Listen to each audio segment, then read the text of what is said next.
বরিশালে আয়োজিত এক ইফতার মাহফিলে দেশের ব্যাংকিং খাত, নির্বাচন এবং আইনশৃঙ্খলা পরিস্থিতি নিয়ে একযোগে কথা বলেছেন মুফতি সৈয়দ ফয়জুল করিম।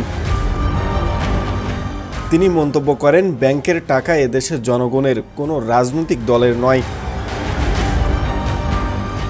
ফয়জুল করিম বলেন, বাংলাদেশ ব্যাংকের শীর্ষ পদে একজন ব্যবসায়ীকে গভর্নর হিসেবে নিয়োগ দেওয়া হয়েছে, যার ব্যাংকিং খাতে অভিজ্ঞতা নেই বলে তিনি দাবি করেন। এতে আর্থিক খাত ঝুঁকির মুখে পড়তে পারে বলেও আশঙ্কা প্রকাশ করেন তিনি।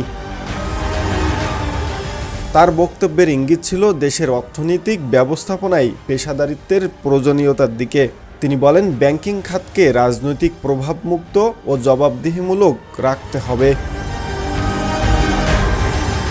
সাম্প্রতিক নির্বাচন প্রসঙ্গে তিনি বলেন, দেশবাসী একটি অবাধ, সুষ্ঠু ও নিরপেক্ষ ভোটের প্রত্যাশা করলেও বাস্তবে তা হয়নি। তার ভাষায়, পরিকল্পিতভাবে সারা দেশে হাতপাখার প্রার্থীদের পরাজিত করা হয়েছে। নির্বাচনী ফলাফলের প্রভাব বিস্তারের অভিযোগও তোলেন তিনি।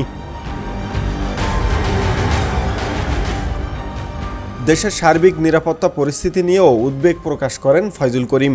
নরসিংদীতে কিশোরী হত্যাকাণ্ড সহ বিভিন্ন স্থানে ধর্ষণ ও সহিংসতার ঘটনা উল্লেখ করে তিনি বলেন, মানুষ এখন নিরাপত্তাহীনতায় ভুগছেন। অপরাধীদের দ্রুত আইনের আওতায় এনে দৃষ্টান্তমূলক শাস্তি দাবি করেন তিনি।